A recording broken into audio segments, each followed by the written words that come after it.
commitment that was made by the U.S. to spend more than $1 trillion towards the invasion in Iraq considered being a success.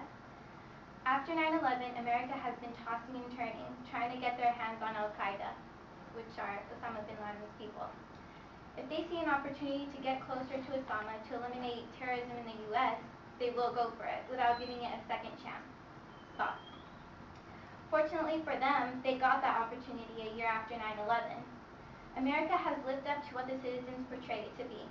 But the question seems to be, is America really being considerate to other countries, or is it basing its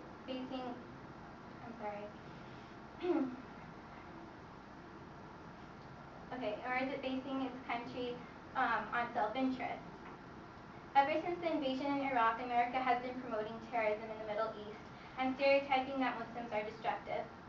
Yes, overthrowing an evil dictator, taking down its vile people, and promoting a democratic government were good, but the United States failed to make out the aftermath of the war and failed to thoroughly plan how to achieve what they went there for. Will McCants, a fellow at the Combating Terrorism Center at West Point, stated that Najee, an Al-Qaeda insider, believes the way you really hurt empires is to make them commit their military far from their base of operations. Najee believes that the 9/11 attacks accomplished what they needed to by forcing the U.S. to commit their military overseas. Like I said, when America sees an opportunity, they will go for it. Turns out America fell in the trap, and now they are recruiting the military to Afghanistan. Ironic, isn't it?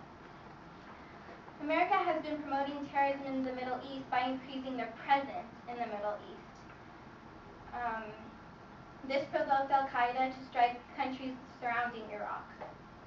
This caused the propaganda that Muslims are destructive. Their strategies to take on the U.S. Army caused a severe death toll on innocent Iraqi citizens. According to the Washington Post, excess death toll has reached 655,000. This statement was made in 2006, so you can only imagine how much the numbers have increased. It is said in the New York Times that Saddam has killed over 1 million people through his 35-year regime. Strangely enough, America has caused the death of close to 1 million people over a period of 7 years. Their presence had a massive negative effect to Iraq's neighboring countries, which caused an even greater chaotic Iraq. The most important outcome of the war is the Great Shia-Sunni divide. For those of you who are new to this term, there are two schools of thought of Islam that agree on the concepts but differ on when the Prophet appointed a successor. When the United States decided to take on the invasion in Iraq, they failed to analyze Iraq's recent history. American leaders told the nation that Iraq will not be occupied by the U.S., rather they will be like liberators, and that the war will be over quickly and Iraq will return to peace. This just goes to show how ignorant and contradictory predictions can be. America rushed on over to war without grasping and studying Iraq's violent and tragic history, especially on Iraq's often brutalized Shia majority. With the invasion's chaotic and uncontrolled authority, people saw the opportunity for dominance and revenge and went for it. The invasion in Iraq had great benefits for the United States. Not only did the Americans eliminate a threat to power by Saddam Hussein, they also established a government in Iraq that is friendly to the West. This helped U.S. interests in the Middle East by stabilizing their dependency over oil. With the idea to overthrow Saddam Hussein, America thought they would have allies by achieving their goals and getting closer to the hearts of people. Instead, it brought enemies and hatred. Woodrow Wilson stated, "We are chosen, and prominently chosen, to show the way to the nations of the world and how they shall walk in the paths of liberty." America tries to undertake the role of a peacemaker while they set no foundation in the way they emphasize that role. America states they have no self-interest, but why put your own country at risk for the sake of another country? They say they sacrifice, but in actuality they sacrifice their people for their agenda against the will and agendas of other people. So in conclusion, poor planning, immediate decisions, poor predictions, greed, and the lack of knowledge and experience brought the invasion in Iraq to be a failure. Yes, every country strives for the practice of freedom, but it's how to exercise that freedom rather than setting attention on demanding it.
All right, I want to start at the end of the speech, because at the end of the speech it sounded like your claim was a lot clearer. You kind of reviewed, and it sounds like there might actually be a structure, but during the presentation I had a real problem with that, because it just seemed like you went from one cause claim to another cause claim to another cause claim without giving us much of a structure to follow. At the beginning of the speech it sounds like there's a claim that says America is promoting terrorism. I don't know if that's one of your supporting points, if that is the main proposition in the argument, and so from the beginning we're a little bit off focus as to where we're going. Now there's clearly controversy on what you're talking about, but the question is, what inference is it that you want us to believe at the end of the presentation? And I didn't think that that was as distinct as it needed to be.